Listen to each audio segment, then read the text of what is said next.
Mesdames, Messieurs, bonsoir. Merci de nous accueillir chez vous. Je suis ravi de vous retrouver pour cette édition de 19h du journal d'Alizé Télévision ce mardi 27 septembre. Voici tout de suite quelques-uns des titres qui seront développés dans ce journal. Dans la guerre sans fin que se livrent Laurent Bernier et Joël Beaugendre, par la voix de ses avocats, le premier accuse le second d'être responsable de la pénurie d'eau qui frappe sa commune de Capesterre-Belle-Eau. Comme l'ensemble des Guadeloupéens, les Capestériens n'ont que faire des querelles d'élus, qu'ils renvoient d'ailleurs dos à dos.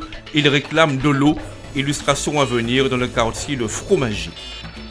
Qui est pris qui croyait prendre, la campagne de la Générale des Eaux pour encourager ses clients à payer leurs factures est parodiée sur les réseaux sociaux. La multinationale est tombée sur un os.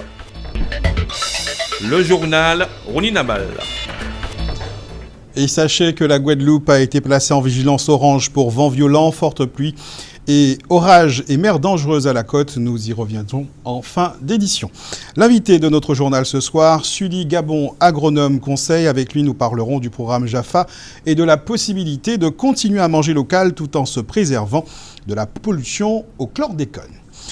À la veille de la mobilisation annoncée par le maire de Capesterre-Belle-Eau, le syndicat intercommunal d'alimentation en eau et d'assainissement de la Guadeloupe a réagi ce matin par la voix de son conseil.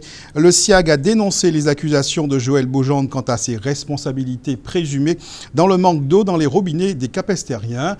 Pour les porte-paroles du syndicat présidé par Laurent Bernier, la raison de la non-disponibilité d'eau est à trouver ailleurs. Le reportage de Joël Saint-Silly. S'il n'y a pas d'eau à Capesterre-Belle-Eau, ce n'est pas de la faute du SIAG. La phrase a résonné comme un leitmotiv ce matin lors d'une rencontre avec la presse organisée par le SIAG lui-même. Quand même, depuis 2001, le maire de Capesterre est vice-président du SIAG. Il ne peut pas feindre d'ignorer les problématiques. Il était dans les instances, il est maire de sa commune depuis cette date, de façon incontestable. Il connaît les problématiques de réseau, il connaît les problématiques d'entretien de réseau. Alors on ne peut pas en permanence vouloir faire peser sur autrui ses propres lacunes. Si la population à Capesterre, d'où l'eau vient, n'a pas d'eau à son robinet, ce n'est pas la faute du SIAG. Ça ne saurait être la faute du SIAG parce que le SIAG démontre qu'il distribue un volume équivalent, voire supplémentaire. L'eau sort, l'eau n'arrive pas au robinet parce qu'entre-temps, il y a des canalisations défaillantes. Il fallait surtout pour le syndicat intercommunal intervenir avant la mobilisation à l'initiative des élus de Capesterre-Belle-Eau prévue demain matin. Alors les démentis ont fusé et la dette de la CASBT envers le SIAG a plusieurs fois été rappelée. Pour mémoire, et là encore on parle de droit, nous avons une décision définitive aujourd'hui pour laquelle M. le Préfet a pris une décision de mandatement qui porte sur plus de 3 millions d'euros parce que certaines communes de la CSBT, Capesterre-Belle-Eau, Terre de Bas, Terre de Haut, consomment l'eau, comme tout le monde en Guadeloupe, mais ne payent pas l'eau. C'est une notion en droit qui s'appelle l'enrichissement sans cause, et ce depuis quand même janvier 2014. Depuis janvier 2014, nous payons tous pour ces communes. À noter que la conférence de presse s'est déroulée en l'absence volontaire de Laurent Bernier, histoire, selon les représentants du syndicat, de ne pas politiser le débat. Hugues-Philippe Ramdini, conseiller municipal de Capesterre-Belle-Eau, était l'invité de notre journal d'hier. Avec lui, nous avons parlé de l'appel à la mobilisation des citoyens lancé par le maire de la commune, mais également de la question de la gouvernance dans le dossier de l'eau et singulièrement de l'organisation à mettre en place pour la gestion et la distribution de l'eau potable en Guadeloupe. Je vous propose de l'écouter. Je dis ici, aujourd'hui, à mon sens, il faut un syndicat unique de production et de distribution d'eau. Il n'est pas question pour moi ici de dire qu'il faut un prix de l'eau à Anse-Bertrand et un prix de l'eau à Vieux-Habitants. Pour moi, le même prix de l'eau, on peut l'avoir en Guadeloupe. Pourquoi je dis ça? Je travaille à EDF. On parle de la péréquation nationale. Le prix du kilowattheure que vous payez en Guadeloupe, c'est le même prix que vous payez à Bordeaux. Donc c'est possible aussi pour l'eau. Il faut une volonté politique. Et quelque chose d'important, à mon sens aussi. Et c'est pour ça que je dis qu'il faut que tous les élus se mettent ensemble. Parce que, vous savez, il y a une route qui a été construite à La Réunion, qui coûte beaucoup de milliards d'euros. Le gouvernement français a octroyé 1 milliard d'euros pour cette route-là, d'utilité publique. L'eau est d'utilité publique, mais de santé publique. Donc nous devons nous mettre ensemble et pour qu'on puisse faire des demandes auprès du gouvernement pour essayer de régler le problème de l'eau rapidement en Guadeloupe et particulièrement à Cap-Esther où nous souffrons énormément. Deux mots rapidement parce que j'aimerais qu'on parle aussi de la question de la jeunesse. En ce qui concerne le débat payé, pas payé. Alors moi je dis ici ce que j'ai dit à la CSBT. Il faut payer l'eau, mais lorsqu'on a de l'eau, si on a de l'eau, on a un compteur, les gens vont payer l'eau. Je serai le premier à venir ici dire aux Cap-Estériens qu'il faut payer l'eau. Mais on ne peut pas demander en l'état aujourd'hui de dire aux Cap-Estériens de payer l'eau. Pourquoi? L'article 15 de la Générale des eaux stipule lorsque vous avez un compteur qui n'est pas relevé pendant 1 an et lorsque vous n'avez pas de relevé de compteur et que vous avez des factures estimées, eh bien, le contrat devient caduc. Le contrat devient encore plus caduc parce que vous n'avez pas d'eau dans les robinets. Ce qui vaut pour Cap-Esther vaut pour le reste de la Guadeloupe. C'est vrai pour Cap-Esther, mais pour le reste de la Guadeloupe. Et si Hugues Philippe Ramdini de l'opposition municipale à Cap-Esther-Bello est en désaccord sur la forme avec le maire de sa commune, il l'est sur le fond, c'est-à-dire concernant les 2 captages dont la propriété est réclamée par le conseil municipal. Il ne répondra donc pas à l'appel à descendre dans les rues lancé par Joël Beaugendre, mais d'autres administrés, eux, sont prêts à la mobilisation. Il faut dire que dans certaines zones de Cap-Esther-Bello, la mal nommée, le terreau est propice après des mois, voire des années de difficultés d'approvisionnement en eau. Exemple dans ce quartier de la commune où Joël Saint-Silly s'est rendu comme d'autres journalistes ces derniers temps. Depuis plusieurs semaines maintenant, les Cap-Estériens sont malgré eux sous les feux des projecteurs et des médias. Alors ils en profitent et expriment une revendication récurrente. Ça nous commande la SAG ou bien celle qui a occupé de l'eau, c'est bon nous de l'eau.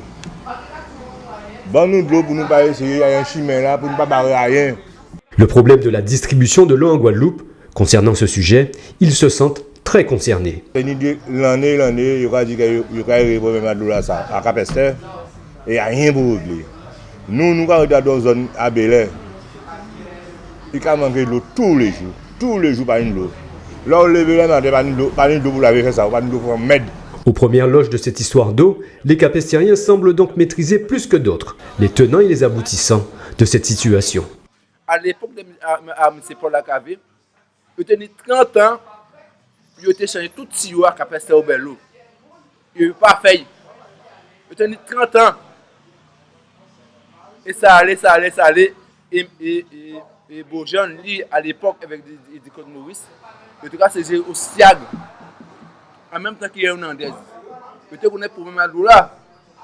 Et qu'on a, mais là, qu'on a là, qu'on va dire en créole, il a mordé qui est qu'on est là. Ils sont parfois à même de donner des conseils aux autorités compétentes en la matière. C'est bien, on est qui vient pleurer. C'est maintenant arrêter de pleurer. Ban Guadeloupéen gérer de l'eau là. Ils l'ont tous affirmé, ils seront dans les rues de Cap-Esther afin de prendre part à la mobilisation initiée par les élus de la commune.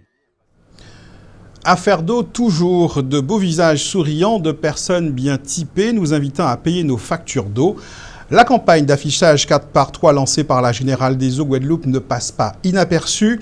Mario, Josette et Sylvain nous lancent un message. Payer l'eau, c'est s'engager pour l'île, soutenir l'emploi local et améliorer le réseau. Mais à cette campagne institutionnelle dont le but est de renflouer les caisses de la Générale des eaux, certains ont répondu par une série de parodies diffusées sur les réseaux sociaux. Tout y passe et même certains élus sont épinglés. Le reportage de Muriel Barlagne.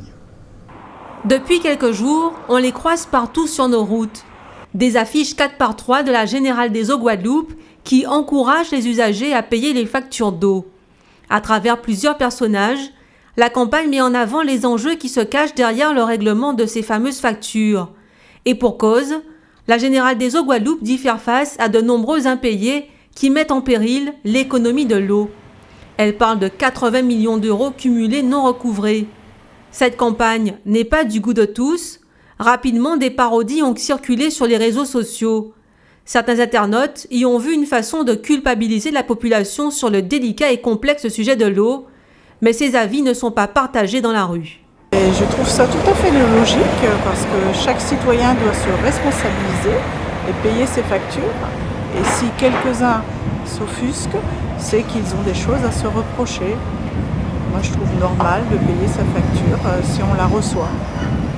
Et même, pourquoi pas une mensualisation directement comme l'EDF.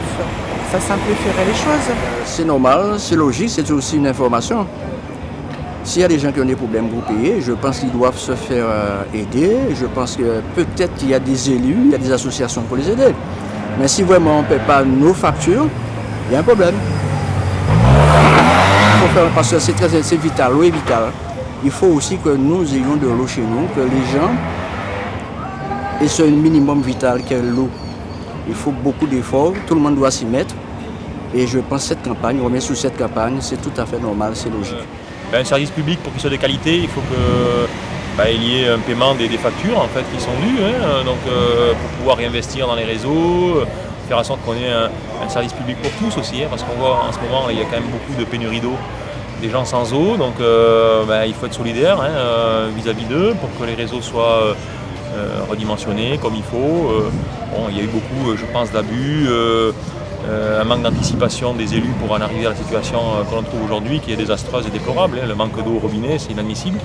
Maintenant, il ne faut pas tout remettre sur le dos des gens qui ne paient pas leurs factures, n'est-ce pas? Mais en fait, c'est un tout. Si on veut un service public de qualité, il faut payer l'eau, et puis en contrepartie, il faut que les élus jouent le jeu aussi également. Avec cette campagne qui ne laisse pas indifférent, la Générale des Eaux souhaitait favoriser le débat sur le problème de l'eau. C'est chose faite. Dans un instant, nous retrouvons notre invité Sully Gabon, l'invité de notre journal, avant de parler de la visite en Guadeloupe de la présidente de la mission interministérielle de lutte contre les drogues et les conduites addictives. Mais tout de suite, place à notre tour d'horizon de l'actualité dans la grande région et direction Cuba pour commencer, où l'ancien président Fidel Castro enchaîne les rencontres avec différents chefs d'État. C'est votre rendez-vous Caraïbes.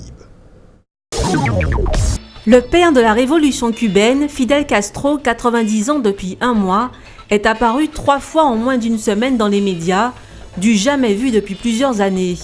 L'ex-président cubain, qui a cédé le pouvoir à son frère Raoul en 2006, a reçu à son domicile le premier ministre chinois Li Keqiang. Visiblement en bonne forme pour son âge, l'ex-président boucle ainsi une intense semaine diplomatique, puisqu'il avait déjà reçu 3 jours plus tôt le Premier ministre japonais Shinzo Abe et le 19 septembre, le président iranien Hassan Rouhani. Avant cette série d'apparitions, Fidel Castro avait été vu pour la dernière fois en public le 13 août, à l'occasion de son 90e anniversaire. Lors de sa précédente apparition, le 19 avril, à la clôture du congrès du Parti communiste cubain, il avait admis la voix tremblante « Bientôt j'en aurai fini comme tous les autres. Notre tour viendra à tous ». Il avait aussi évoqué le legs du communisme cubain au moment où l'île est engagée depuis fin 2014 dans un rapprochement avec l'ex-ennemi américain. Toujours écouté sur l'île, Fidel Castro n'a jamais remis en cause le virage diplomatique de son frère, mais il n'a de cesse de rappeler sa méfiance vis-à-vis de Washington. Le Brésil aimerait voir les petites îles de l'Organisation des États des Caraïbes orientales, l'OCEO, faire plus d'affaires avec elle, et le géant latino-américain est prêt à leur ouvrir grand ses portes pour accéder à son marché. L'ambassade du Brésil envisage un déplacement d'envergure à Sainte-Lucie avec une délégation commerciale de 20 à 30 membres dès le mois prochain. Cette même délégation se rendra dans d'autres territoires de l'OCEO dans un second temps afin de rencontrer les forces vives de ces pays insulaires et envisager des accords commerciaux. L'ambassadeur du Brésil à Sainte-Lucie, Sergio Coury, a déclaré que l'objectif de la mission commerciale du 11 au 17 novembre est de mieux faire connaître les possibilités d'investissement sur l'île et d'inciter les membres de l'OCEO à faire de même. Il a expliqué qu'au-delà de la nature purement business-like de ce déplacement, il s'agira de mettre en place des relations pérennes entre ces territoires, notamment par la création d'un groupe parlementaire Brésil-OCEO. Porto Rico accueille la FCCA, Cruise Conference and Trade Show, la plus grande conférence sur le commerce de croisière des Caraïbes et l'une des meilleures façons de cibler l'industrie des croisières et de maximiser ses avantages. L'événement de 4 jours rassemblera 1000 acteurs de croisière de tourisme et 100 cadres supérieurs de croisière pour une série de réunions, d'ateliers et de mise en réseau visant à développer le commerce, les relations et les entreprises. Mickey Harrison, Le président de Carnival Corporation et de la FCCA souligne que cette grand-messe permet aux destinations de présenter leur offre pour accueillir les bateaux de croisière et que cette FCCA est l'endroit où les décisions et les développements sont conclus pour les prochaines saisons et ouvrir la voie pour les affaires futures. Porto Rico a bien compris toute l'importance d'accueillir sur son territoire un tel événement puisqu'en 2011, elle l'avait déjà fait et a connu quasi mécaniquement une augmentation de 10% des arrivées de passagers des compagnies membres de la FCCA. Une croissance qui s'est poursuivie jusqu'en 2013 avec près de 20% d'augmentation par rapport à 2010. Une jolie envolée que Porto Rico souhaite renouveler. C'est l'heure de retrouver l'invité de notre journal. Il s'agit de Sully Gabon. Bonsoir. Bonsoir. Vous êtes agronome conseil et vous êtes venu nous parler de ce programme JAFA, programme des jardins familiaux. Rappelez-nous tout d'abord, en quelques mots, ce qu'est le programme JAFA. Alors, le programme JAFA, c'est un programme qui est un programme à visée nutritionnelle qui est mené donc par l'IREPS, l'instance régionale d'éducation et de promotion de la santé, programme qui est financé par l'ARS, dont l'objectif est simple, c'est de réduire l'exposition des populations locales à la chlordécone. Voilà, en quelques mots. Et donc, autour de cet objectif, donc, différentes actions sont déclinées, des actions de proximité, des actions des signes locaux grand public, tout ceci pour justement sensibiliser au mieux la population à cette problématique de la chlordécone qui est là dans notre environnement pour quelques centaines d'années. On parlera des actions qui sont menées, mais comment justement ces actions de communication qui sont menées depuis maintenant 8 ans dans le cadre de ce programme sont perçues? Alors, les retours sont très très positifs, puisque à chaque action, nous prenons soin de faire les participants remplir un formulaire qui explique très bien comment ils ont perçu, qu'est-ce qu'ils ont compris.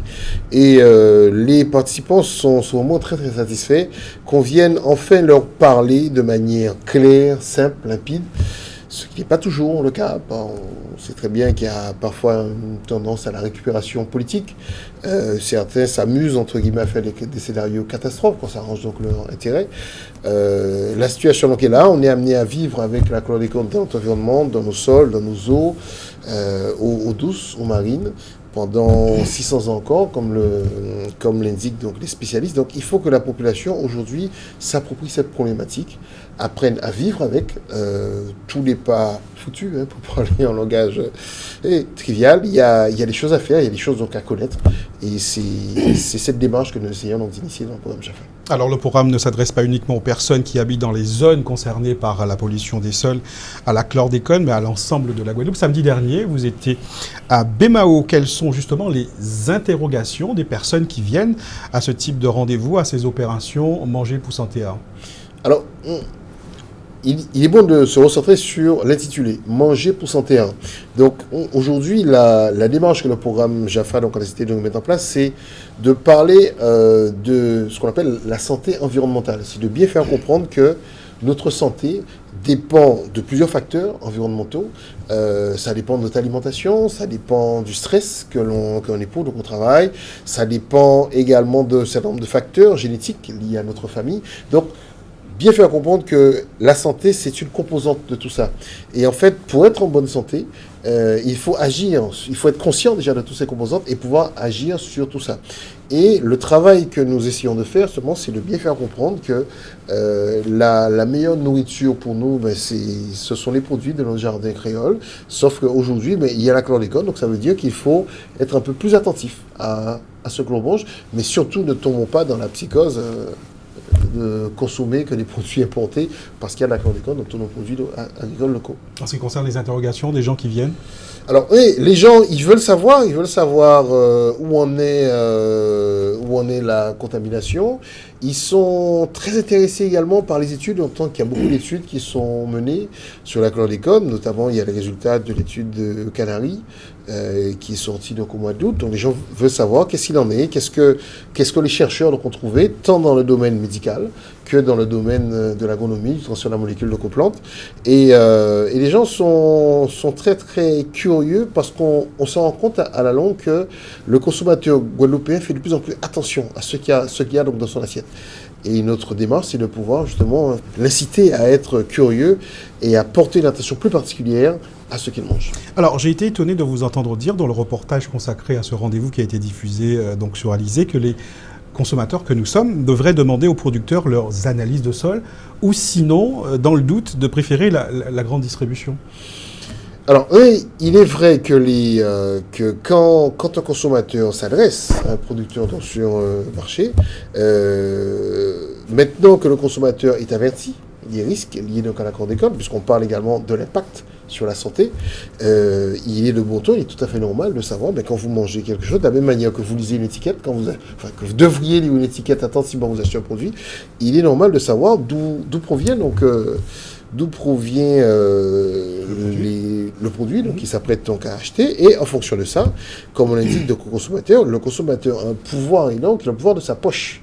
Il faut lui dire, voilà, j'achète ou j'achète pas. Si je suis sûr de la provenance, d'où ça vient, j'achète. S'il y a un doute, je préfère m'abstenir donc, de consommer. Alors, c'est vrai que autant la profession agricole a pris à bras-le-corps cette problématique depuis 2004. Les professionnels agricoles font réaliser des analyses sur leurs exploitations. Les groupements qui commercialisent cette production font des analyses. La grande distribution également réclame également des analyses. Donc, ce qui veut dire que dans les circuits contrôlés d'une manière générale, où il y a une certaine traçabilité, on est quasiment sûr et certain que les produits qui sont dans ce circuit sont relativement exempts de chlordécone. Faut-il éviter les marchés, les petits marchés que l'on retrouve un peu partout dans les communes dans ce cas-là ? Non, il ne s'agit surtout pas donc de dire ça. Il s'agit de dire justement, si je vais acheter un produit qui est sensible donc à la chlordécone, parce que là aussi, il faut savoir que tous les légumes n'ont pas la même sensibilité vis-à-vis de la chlordécone. Il y a certains légumes qualifiés de très sensibles, toutes les plantes à tubercules, il y a madère, malanga, etc. Il y en a d'autres qui sont peu ou pas sensibles, toute la famille donc des solanacées, la tomate, l'aubergine, les piments, etc. Donc il s'agit déjà donc de savoir quels sont les légumes sensibles ou peu sensibles, et pour ceux pour lesquels il y a une sensibilité, que le consommateur averti s'interroge sur la provenance, d'où ça vient, est-ce que les précautions ont été prises pour ça, et également nous proposons un certain nombre de recommandations, l'épluchage gras, le lavage minutieux, pour justement éviter que les populations puissent se contaminer davantage. Alors, est-ce qu'en dehors du rendez-vous, comme celui de samedi à Bémao, qui est un rendez-vous grand public, est-ce que vous avez des rendez-vous peut-être plus ciblés ? Alors, il y a toute une série donc, de rendez-vous. Là, on est parti pour une campagne qui va continuer donc, sur d'autres communes. C'est prévu sur le Lamentin, sur Pointe-Noire, sur Sainte-Rose, etc. On travaille sur cette démarche. Alors, il y a un autre travail plus ciblé qui est en train de se préparer avec justement une convention qui va être signée donc, avec l'INRA sur les méthodes alternatives, où justement on va essayer de travailler là maintenant davantage avec un panel donc, de consommateurs, et on est en train donc, de travailler sur ça. Ce qui est important, c'est que justement quand on communique sur cette problématique, qui est quand même une problématique assez lourde, il faut vraiment que la population s'approprie. Et ce travail d'appropriation ne se fait pas aisément. Donc il y a lieu à la fois de faire ce travail global pour les populations, mais il y a lieu aussi de travailler sur des actions plus précises autour de jardins créoles, chez les particuliers. On a déjà fait ça, justement, donc des jardins pilotes chez certaines personnes. Donc, il y a différentes approches que l'on développe autour de cette problématique. Dernière chose, il y a une nouvelle campagne d'analyse des sols qui a été lancée en début d'année 2016. Est-ce qu'elle se poursuit et comment en bénéficier ? Absolument, cette campagne se poursuit. On parle bien donc des jardins familiaux pour les particuliers. Si quelqu'un souhaite justement faire analyser parce qu'il veut savoir. Sur son sol. Voilà, puisque n'oublions pas quand même qu'aujourd'hui, beaucoup de personnes résident dans des lotissements, par exemple, sur des anciennes parcelles qui étaient susceptibles de recevoir de la chlordécone de 72 à 93. Donc, cette demande donc, est légitime. Il suffit de contacter le programme JAFA sur Internet, jafa.gp, il y a un numéro de téléphone, JAFA.gp, et il y a un numéro donc, de téléphone, vous appelez, vous aurez donc quelqu'un, le responsable du programme, qui vous accueillera et qui pourra vous donner la marche à suivre pour qu'on puisse venir faire un prélèvement d'analyse de sol chez vous. Merci beaucoup, Sully Gabon, d'avoir accepté notre invitation. Merci. Je rappelle que vous êtes agronome conseil, que vous étiez venu nous parler de ce programme JAFA. On parle de la visite en Guadeloupe de la présidente de la MILDECA, la mission interministérielle de lutte contre les drogues et les conduites addictives. Elle est en Guadeloupe depuis ce matin. Daniel Jourdain-Meninger s'est rendu dans l'après-midi au lycée Raoul-Georges Nicolo à Basse-Terre, où l'équipe pédagogique lui a présenté l'initiative lycéenne de lutte contre les addictions, sélectionnée justement dans le cadre d'un appel à projet de la MILDECA. Elle est également allée à la rencontre des acteurs de terrain de la prévention et de l'insertion dans la région basse-terrienne. Au programme de sa visite de demain, la présidente de la mission interministérielle de lutte contre les drogues et les conduites addictives ira au contact des membres du COREDAF.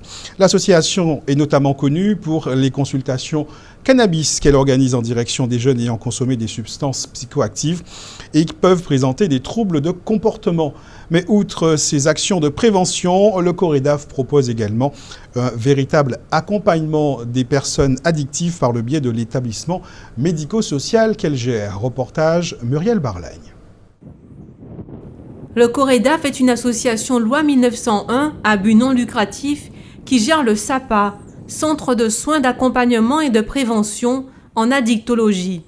Les personnes en proie à une addiction, avec ou sans substance, licite ou illicite, y sont dirigées. Elles y reçoivent un accompagnement global mis en œuvre par une équipe pluridisciplinaire constituée d'un médecin addictologue, d'un psychologue, d'un éducateur spécialisé et d'une assistante de service social. Chaque cas étant unique. Donc nous, on doit faire des projets personnalisés avec ces personnes et voir comment on peut au mieux les accompagner. Et donc le but, c'est permettre aux personnes de faire une pause et se poser des questions sur à quel stade qu'ils en sont dans leur consommation et voir également quelles sont les conséquences sur leur santé et sur leur vie en société. Rudy Stralka est l'un des 3 psychologues qui interviennent au SAPA. Ses patients sont nombreux à être dirigés vers lui sous la contrainte. Alors, il doit les aider à développer leur motivation et travailler à trouver la raison profonde qui a mené à la conduite addictive. Les facteurs de risque sont nombreux et remontent souvent à l'enfance. L'évolution dans un milieu familial où un jeune ou un adulte va être en contact très tôt, de façon précoce, avec un produit, eh bien, ça va effectivement jouer un rôle. Les différents comportements que l'on va avoir avec l'enfant de son jeune âge va influencer l'âge adulte, son rapport avec les produits. Donc tout cela va consolider une estime de soi, ou alors on va rendre fragile l'individu qui va pouvoir le mettre en difficulté plus tard. Par l'intermédiaire d'Astrid Jacquet, le SAPA intervient aussi en milieu carcéral. Chaque année, l'éducatrice spécialisée prend en charge 80 à 90 détenus souffrant d'addiction. Ces personnes vont aussi être orientées dans des groupes pour un travail d'activité au niveau de toujours leurs difficultés de consommation. Donc c'est un groupe qui est mené le lundi et le mercredi, donc avec 2 groupes différents bien sûr, et par lequel je vais vraiment mettre l'accent sur les comportements à risque et les dangers que vont justement engendrer ces situations d'addiction, notamment tout ce qui est consommation de substances telles que le crack ou la cocaïne, l'alcool, etc., même avec d'autres produits peut-être qui ne sont pas encore consommés, mais qui risquent peut-être d'arriver sur le marché. Depuis 5 ans, le SAPA accueille plus de 600 personnes chaque année. En 2015, elles étaient 622, dont 300 nouvelles. Autant d'usagers qui ont une chance de s'en sortir, car en matière d'addiction, il n'y a pas de fatalité. Information pratique dans le cadre des délestages programmés par le SIAG. Sur le réseau de Bélocado, les habitants de Gosier-Ouest et Mathurin seront privés d'eau ce soir à partir de 22h jusqu'à demain 6h. Demain soir, ce sont ceux de Saint-François et de la Désirade qui seront concernés par ces coupures tournantes. Un point sur la météo de ce soir et demain. Je vous le rappelle, la Guadeloupe est placée en vigilance orange pour vent violent, forte pluie et orage et mer dangereuse. à la côte. L'onde tropicale numéro 36 approche de l'arc antillais en se renforçant. Elle pourrait évoluer en dépression, voire en tempête tropicale dans les prochaines heures. Le centre du phénomène devrait passer au niveau de Sainte-Lucie. Ce soir, il pleut et les averses risquent de durer durant cette nuit sur la plupart des communes de l'archipel. Demain matin, le temps devrait se dégrader considérablement et les averses orageuses n'épargneront aucune commune. Le vent de secteur est-nord-est atteindra en moyenne 40 à 50 km/h, voire 60 km/h en mer, avec des rafales possibles entre 70 et 100 km/h. La mer sera forte, bien évidemment, et hachée dès demain matin, avec des creux moyens de 4 à 5 mètres en Atlantique et dans les canaux. Côté qualité de l'air, nous restons dans le vert avec un indice Atmo de 3 annoncé pour demain par Guader. Passez tout de même une bonne soirée sur Alizé Télévision. On se retrouve demain à 19h pour un nouveau point sur l'actualité locale et régionale.